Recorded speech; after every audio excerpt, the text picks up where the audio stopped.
Dahil naman sa malalaking alon sa aksidentang Mindoro ni Lunes, nalubog ang bahagi ng isang motor bangka sa bayan ng Mindoro. Agad rin respondihan ng matauhan ng Coast Guard. Ligtas naman ang naging isang tripulante kabilang ng kapitan at nasa mabuti ng kalagayan. Ay tumatata. Ang nagpaulan sa Mindanao habang shear line naman sa iyang bahagi ng Luzon. Para sa GMA Integrated News, sino ganito na natuto? 24 oras. Ay, sila ano pala ito eh, paugi. Okay. Para sa ilang taga-Quezon City. Bukod sa mga nawalan ng tirahan at anak buhay, may mga nasugatan. Nakatutok si James.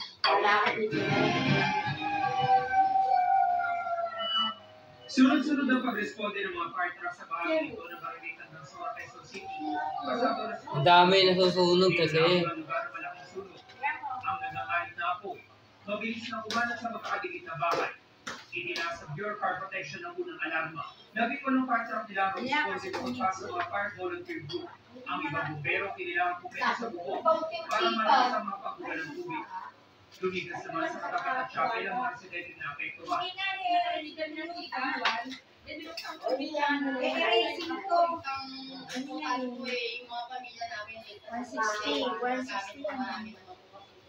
Ilang residente ang nasiratan, kabilang ng presidente sa babae na nagkasugat sa tuhod habang lumilikas.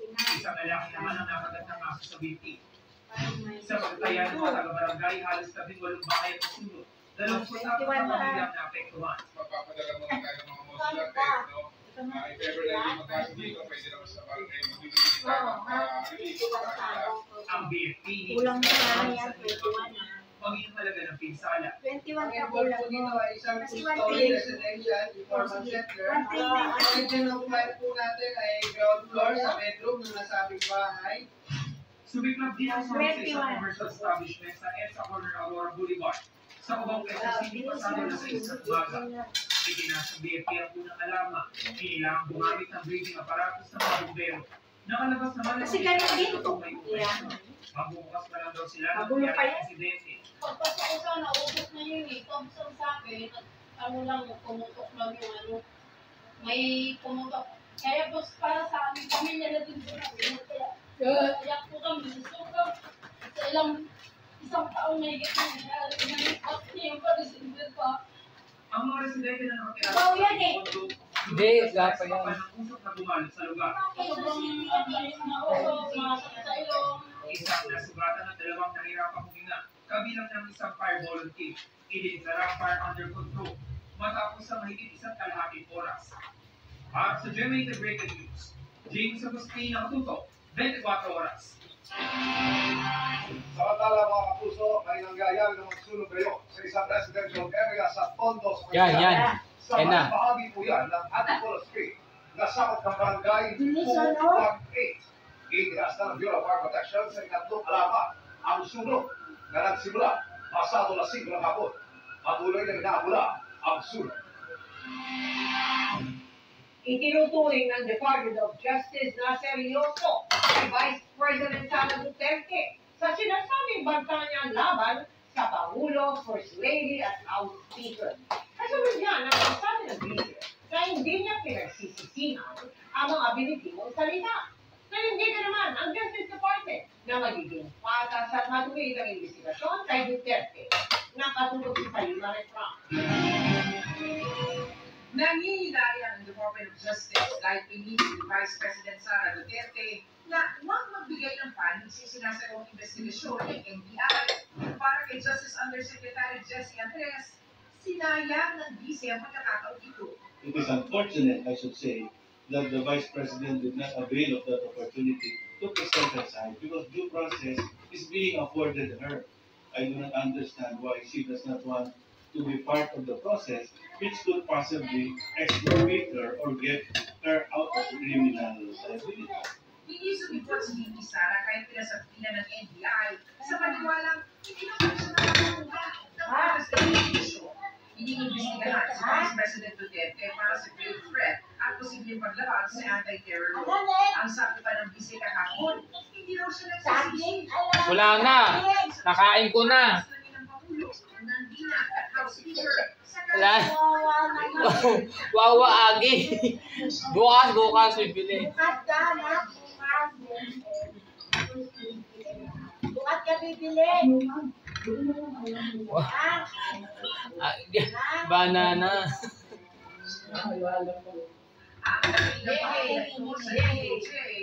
Ang narinig ko namin, Dati, bumi si Winnie, ma. hindi ho siya nagsisisi sa kanyang binitawang mga salita.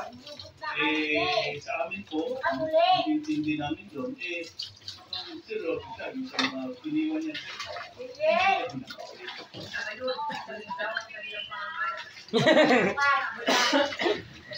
kami ng karagdagang matitigo para po magsabi ng mga email na nakalagay dun sa NBI sa Pina. Hindi po namin Nagutom na to. Nagising na kagad. ang department of that ay nagiging takas at natuloy sa kanilang gawin. Kailangan po nakatuloy.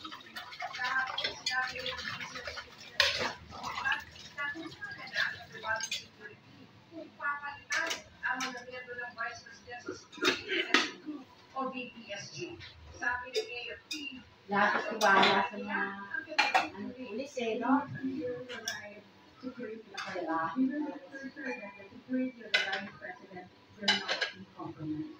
irerespeto ng Lahat kayo pinatawag. Ba, yan eh. Ranger yata.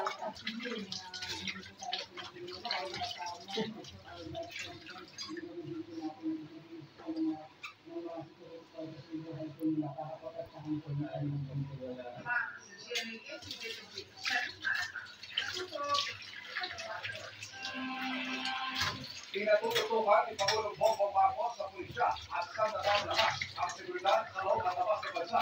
Kabilang dyan ang tulungang pagbuwag sa mga bobo at pagpapanatili sa pagkapaan sa West Philippine Sea. Ipinili nila sa puno ng opisyal ng PNP, AFP at Council na ayon sa mga salita ng PNP ay hindi ko notisya.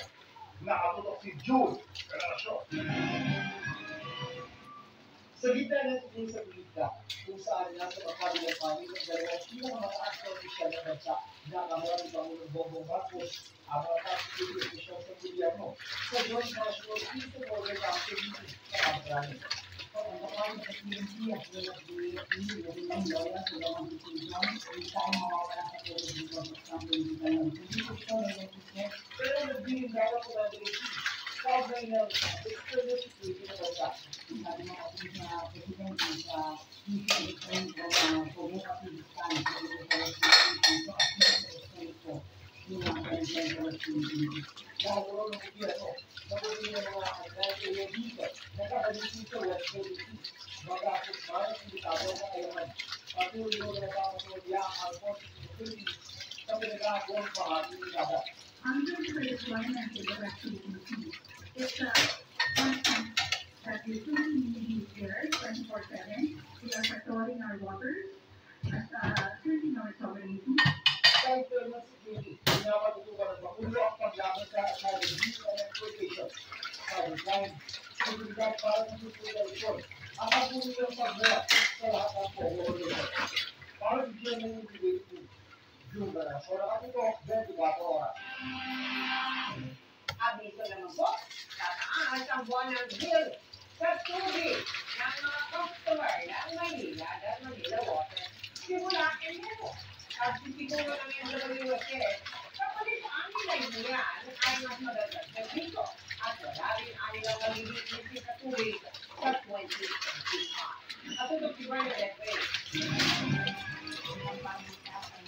Pagpasok ng bagong taon, dagdag sila sa tubig ang sasabihin sa mga munisipyo. Second just of 30 centavos per cubic meter sa Manila. Kapag tulog 20 pesos 80 centavos na dagdag sa buwan ng bayan ng residential consumers na kumukonsumo ng 10 cubic meters per 5 pesos and 93 centavos ang dagdag sa buwan sa mga customer ng Manila Water. Katumba sila ng 24 pesos and 16 centavos sa residential consumers na kumukonsumo ng 10 cubic meters kada buwan. Ayon sa NWS's Regulatory Office, bahagi ito ng weekly basic adjustment kung saan pinapayagan ng dagdag senior depende sa kanilang servisyo na ibigay ng mga water concessionaires. Ang ginawa ko alam na nila dahil kailangan ko nilang kumaktos itong para sa mga kanilang mga proyekto. Ito mga proyekto ko ay ma-ensure na hindi ko magkaka-water service interruption sa project area. Epektibo ang dagdag sigla mula January 1, 2025 hanggang Marso. Ngunit makukwenta ang MWSRO kung may pagbabago sa mga susunod na buwan. Para kay Alec Latinda, Bartani ang dagdag sigla. Hirap sa buhay nila. Ay, minsan lang nag-aanap buhay ko, kawawa mo, kami ng kasi. Pero dahil hindi na makikisilan, magkikisilan daw si Joseph. Mas ano na lang po ako, tama na po yun. Kahit may bakas niya ako, hindi naman nila mag-hit. Ano na lang po, pag-antipid, bigil kami sa kuryente. May distracted si Telma para makanegos gastos sa kanyang pera. Wala kasi bigil yung kasalanan sa mga paper day. Hindi mo muna bigay malakas. Manubig po, medyo mahina lang. Bakit daw ang MWSRO office na ano mas nagdalasin maliga para sa mga consumer pero kapag na ito ay mas magandang serviso mula sa mga water investment. Pangako po namin na ng dalawang businesses, wala po water crisis po 2025. Kapag magkakaroon po ng water crisis, it will be very limited and very isolated. Ang beneficial discount naman ng lifetime consumers dahil kung meron na po is pinalawin pa. Ito po ang enhanced lifetime program. Pinipig po natin ang benefits of 2020. 2 pesos 87 centavos ang dagdag sigla sa local ng lifetime consumers ng Manila Water. At 10 pesos and 56 centavos sa nasabing konsumo sa Manila. Para sa GMA Integrated News, Iladet Reyes na katulo 24 hours. Wait, mga kaputok, yung sa mga kapatid na ang mga pinagpalit ako. Kasi siya na film festival. Magana sa road trip to ride on emotions at ang kabang-abang na comeback ng ilang personal. Makikita kayo ang video. Hello everyone. Feel the fear to get up to Japan and to Japan and then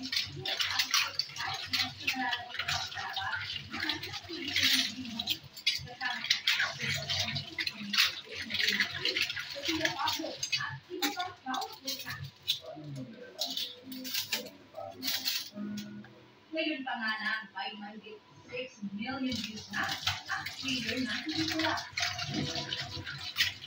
Damang-dama na rin ang excitement ng suspense thriller Uninvited. This part of all season and national film festival 2025. This was Carlos Neto. Si Ate Biraw kasi ang nag-fetch ng konsepto ng movie na nangyari sa loob ng 24 oras. Paliwanag naman niya kung bakit hindi siya natuloy na gawin ng isa pang MMFF movie na Espantaco kung saan makakasama sana niya si Julian Santos.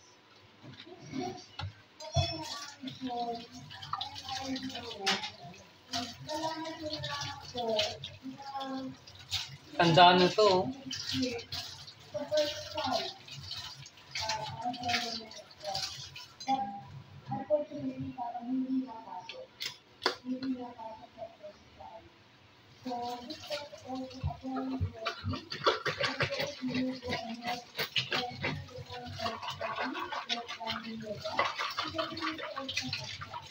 Nagsama-sama naman sina Beto Soto, Steve Lucero, Christine Reyes, Tula Mires, at Lolo Castro.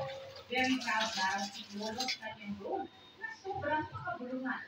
I would want to try to have an outing of ang best capacity with this film. So big. It's something that people can talk about.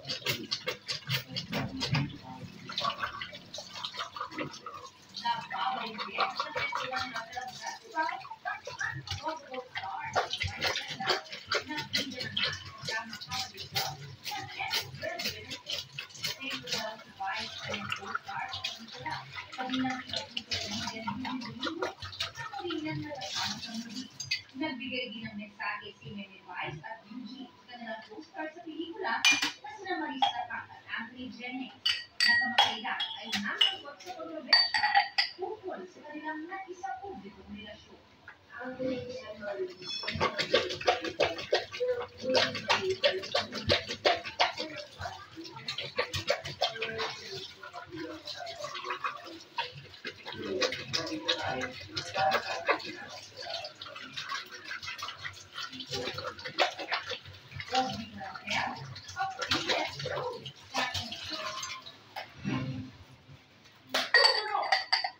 Dating hepe ng Mandaluyong Police na si Colonel Hector Grijaldo, cited in contempt at pinang-aresto ng komite sa Kamara dahil sa pang-islab sa investigasyon. Deklarasyon ng State of Calamity at pagtatayo ng Kent City, pinag-aaralan sa gitna ng pagpapalikat sa mga residente dahil sa aktibidad ng Bulkang Kanlaon.